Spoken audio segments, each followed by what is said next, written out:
राजधानी देहरादून के DAV PG college में इस वक्त हम मौजूद हैं, जहां की तस्वीरें हम सीधे दिखा रहे हैं। डीएवी पीजी कॉलेज की अगर बात की जाए तो एचएनबी गढ़वाल यूनिवर्सिटी से ये अभी तक संबंध था, लेकिन पिछले दिनों एक आदेश आने के बाद हड़कंप मचा हुआ है। चाहे फिर वो टीचरों की बात हो या फिर छात्रों की बात हो, एचएनबी ने राजधानी देहरादून के 10 कॉलेजों की डीएफिलिएटेड कर दिया है, उनकी सदस्यता अपने आप से समाप्त कर दी है। जिसके बाद से छात्रों की अगर बात की जाए तो कोई इसको फायदे में देख रहा है, कोई इसका बड़ा नुकसान बता रहा है। वहीं शिक्षकों की अगर बात की जाए तो शिक्षक भी अभी सोचने समझने की स्थिति में नहीं है कि अगला कदम उनका क्या होगा या इससे कितना फायदा उनको होने जा रहा है या कितना नुकसान हो रहा है। कुछ छात्र हमारे साथ मौजूद हैं, उनसे जान लेते हैं।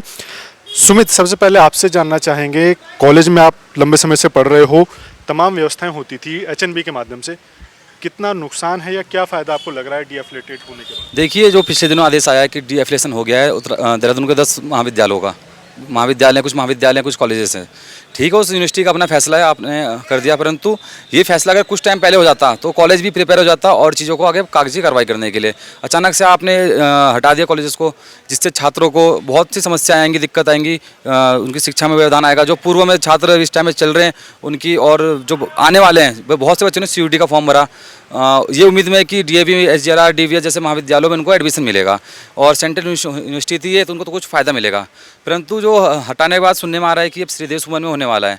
आप देखिए कि श्रीदेव सुमन की खुद में ऐसी स्थिति है कि वहाँ पे ना टाइम से रिजल्ट आता है, ना टाइम से पेपर होते हैं। ऐसे में ऐसे छात्रों के भविष्य के साथ खिलवाड़ करना कहीं ना कहीं ऐसा लगता है कि ना सरकार शिक्षा के प्रति सोचती है, ना बच्चों के लिए।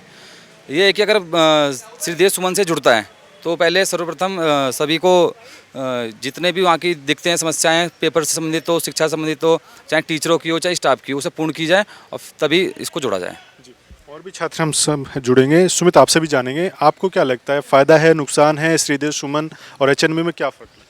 एचएनबी तो अपने आप में एक सेंट्रल यूनिवर्सिटी है, तो फ़ायदा तो हर बच्चों का था, लेकिन मतलब कई बच्चे ऐसे थे जो लगता था कि हाँ एचएनबी के उससे आते थे कॉलेज में कि हाँ ये यूनिवर्सिटी है, सेंट्रल यूनिवर्सिटी, इसलिए लोग ज़्यादा क्रेज़ था। लेकिन अब जो सरकार ने एकदम से ये फैसला लिया है उससे काफ़ी बच्चों का मतलब नुकसान भी हुआ है, और कई बच्चों का जो गाँव से आते हैं पहाड़ों में एडमिशन, तो ये है कि फ़ायदा बस ये होगा कि हमारी सीटें बढ़ जाएंगी कॉलेज में, तो कहीं जो छोटे स्तर के बच्चे हैं, मतलब गरीब बच्चे हैं, उनको यहाँ मौका मिल जाएगा कॉलेज में। सुमित, आपको क्या कारण लगता है, क्योंकि कवायद तो लंबे समय से चल रही थी इस चीज़ को लेकर, लेकिन एकदम से इस तरह का डिसीजन लेना कहाँ लगता है इस चीज़?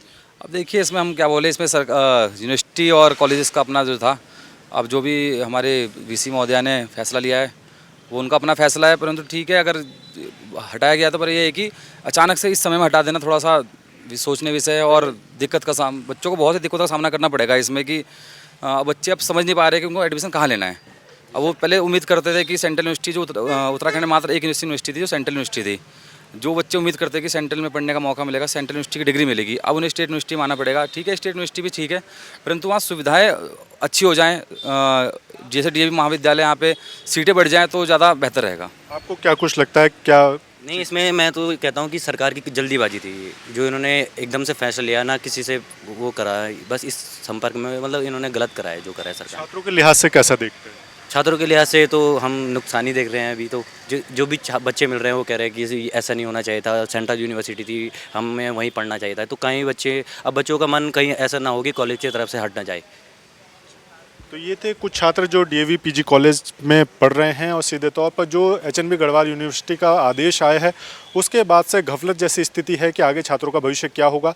मौजूदा जो छात्र पढ़ाई कर रहे हैं उनका भविष्य किस पर निर्भर होगा, या आगे अगर श्रीदेव सुमन यूनिवर्सिटी से इनकी संबद्धता होती है तो वहाँ की पहले ही कमियाँ कई तरह की हैं जो छात्र खुद उजागर कर रहे हैं, उससे आगे जो डीएवी कॉलेज या अन्य जो 9 कॉलेज हैं राजधानी देहरादून को जिनको डीएफिलिएटेड किया गया है, उनका भविष्य भी काफ़ी कुछ तय करेगा। अपने सहयोगी रुपेश नेगी के साथ अजीत काम्बोज, देहरादून।